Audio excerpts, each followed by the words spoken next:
Hey, everybody, welcome to Reading the Bible to Cats. I hope you're well. I just walked 10 minutes on the treadmill. I was bad in terms of my eating and snacking all month because it was my birthday month. So I gave myself carte blanche. I was like, it's my birthday month. I'm going to eat what I want. So now I'm like, uh-oh, I better do some squats and do some walking. Well, let's pounce on it. We're going to jump right into it. Revelation chapter 12, and the translation will be Complete Jewish Bible. Okay, let me try and zoom in. Oh, well, zooming in on his cheek. Custer, thank you. That's better. That is much better. Okay. Now a great sign was seen in heaven, a woman clothed with the sun under her feet, the moon, and on her head a crown of 12 stars. She was pregnant and about to give birth, and she screamed in the agony of labor. Another sign was seen in heaven. There was a great red dragon with 7 heads and 10 horns, and on his heads were 7 royal crowns. Its tail swept a third of the stars out of heaven and threw them down to the earth. It stood in front of the woman about to give birth so that it might devour the child the moment it was born. She gave birth to a son, a male child, the one who will rule all the nations with a staff of iron. But her child was snatched up to God and his throne, and she fled into the desert where she has a place prepared by God so that she can be taken care of for 1,260 days. Next, there was a battle in heaven. Michael and his angels fought against the dragon, and the dragon and his angels fought back, but it was not strong enough to win, so that there was no longer any place for them in heaven. The great dragon was thrown out, that ancient serpent, also known as the devil and Satan, the adversary, the deceiver of the whole world. He was hurled down to the earth, and his angels were hurled down with him. Then I heard a loud voice in heaven saying, "Now have come God's victory, power, and kingship, and the authority of his Messiah, because the accuser of our brothers, who accuses them day and night before God, has been thrown out. They defeated him because of the Lamb's blood and because of the message of their witness. Even when facing death, they did not cling to life. Therefore rejoice, heaven, and you who live there. But woe to you, land and sea, for the adversary has come down to you, and he is very angry because he knows that his time is short." When the dragon saw that he had been hurled down to the earth, he went in pursuit of the woman who had given birth to the male child. But the woman was given the 2 wings of the great eagle so that she could fly to her place in the desert where she is taken care of for a season and 2 seasons and half a season, away from the serpent's presence. The serpent spewed water like a river out of its mouth after the woman in order to sweep her away in the flood. But the land came to her rescue. It opened its mouth and swallowed up the river which the dragon had spewed out of its mouth. The dragon was infuriated over the woman and went off to fight the rest of her children, those who obey God's commands and bear witness to Yeshua, Jesus. Then the dragon stood on the seashore. Okay, everybody, that is the end. And of course, I've read this before, but the end of Revelation chapter 12. And it's such a powerful, like, oh, wow, cinematic. You can just you just the imagery, you can just visualize it, you can just see it. It's like when you read this vision, it's like you're watching a movie. Um, yeah, yeah. Now a great sign was seen in heaven, a woman clothed with the sun, under her feet the moon, and on her head a crown of 12 stars. So the I subscribe to this thought that the woman is Israel, and the 12 stars would be, the 12 tribes of Israel. It reminds me of Joseph's dream because oh, I can't remember Joseph's dream, but where he, oh man, do I have to look it up? Okay, hold on, I'll look it up. Let's look up Joseph's dream. The imagery reminds me of his dream. Let's see, I'm going to search. I'm looking on my iPad and I have to go here. Hold on. Joseph's dream. Joseph's dream. Okay, what is just click. Yeah, Joseph, this is an AI overview.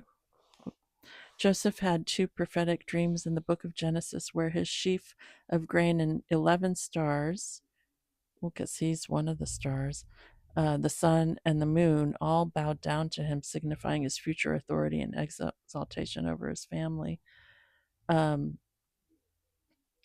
Yeah, so when, Joseph in Genesis shared his dream of, his brothers, his 11 brothers knew that, you know, he was talking about them and how he would, they would bow to him one day. But anyway, the imagery is kind of similar, 11 stars. And here we have 12 stars. And, the 11 stars in Genesis with Joseph's dream represent the 11 brothers or the 11 tribes of Israel. Of course, Joseph was one of the tribes, so that's why it's 11. And then there's the imagery of the sun and the moon. And here we have the imagery of the woman clothed with the sun, under her feet the moon, and on her head a crown of 12 stars, which I believe is the representative of Israel. And she was pregnant and about to give birth, and she's, so verse 2, that's, giving birth to Yeshua, to the Messiah. And then of course we have in verse 3, like, this is how I'm interpreting it, Satan basically, who wants to devour the Messiah. But she gave birth to a male child. It says in verse 5, the one who will rule all the nations with a staff of iron, the Messiah. But her child was snatched up to God and his throne. So, Yeshua ascended to heaven, was caught up, raptured up. After he resurrected from the dead, he appeared in his glorified body to the disciples and to many people. And then he was snatched up, caught away. Harpazo. Whoops. Sorry. My camera's falling. Hold on. Oh boy. There. So yeah, and then it talks about just the pursuit of Satan, how he pursues the woman, how he pursues Israel and her people. And then there's a battle in heaven, the fall of Lucifer and all the fallen angels. And then, he's cast out of heaven. And then he's hurled down to earth with his fallen angels. And He's very angry.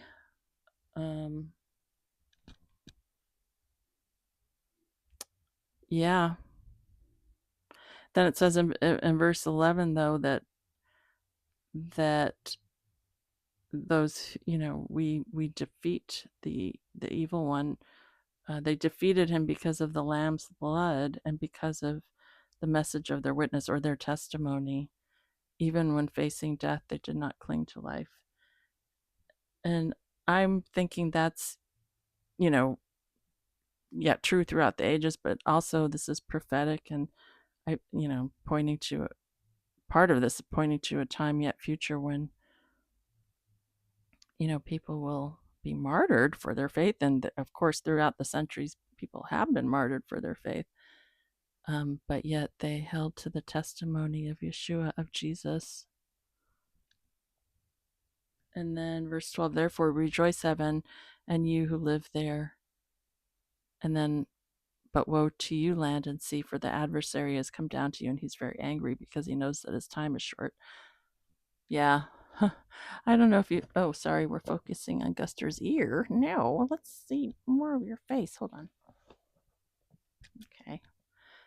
Anyway, yeah, have you heard that expression? The devil knows his time is short. He knows his time is short, so he's really angry. I, my mom used to say that. It's like, when things would go wrong and things were difficult, my mom would say, "Well, the devil knows his time is short." Um, let's see what else. Yeah, so then the dragon saw that he had been hurled down. Then he went in pursuit of the woman who had given birth to the male child. So it's, Israel, the Jewish people, because that's who the Messiah came through. So you wonder why there's so much anti Semitism and, hatred of Israel. Well, you know who's behind it. That hatred and rage. But the woman was given the two wings of the great eagle so that she could fly to her place in the desert. So there's, protection. And then it's just very cinematic. But then, yeah, we'll just skip to verse 17. The dragon was infuriated over the woman and went off to fight the rest of her children, those who obey God's commands and bear witness to Yeshua. So it's like, okay, so at some point in time, yet future, I believe, he'll be in hot pursuit of just decimating Israel and the Jewish people. But yet, when there's, the woman is protected, Israel and the Jewish people, then what he does is he turns to the those who believe in Jesus, the Christians, and goes after them, those who believe in Yeshua. So yeah, you've got Jewish persecution and Christian persecution here because of who. And that's, we see that today. But in the future, it'll be really intense. And verse 18 is so mysterious, isn't it? Then the dragon stood on the seashore. Well, there's the future for you if you want to know the future. But the good news is that here it is. Verse 12, therefore rejoice, heaven, and you who live there. And verse 11, they defeated him because of the lamb's blood. Who's the lamb? It's the Passover lamb, the ultimate Passover lamb. It's the Messiah, Yeshua. They defeated him because of the lamb's blood and because of their testimony, the message of their witness. Even when facing death, they did not cling to life. So, yeah, isn't that intense and amazing?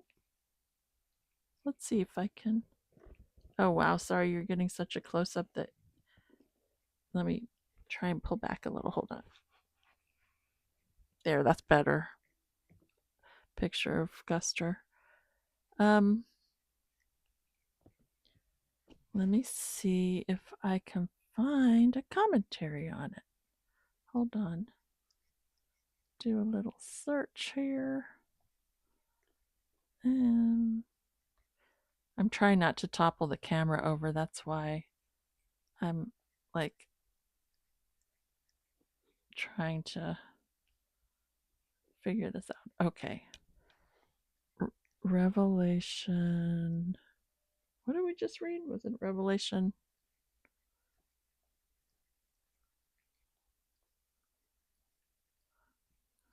Hold on.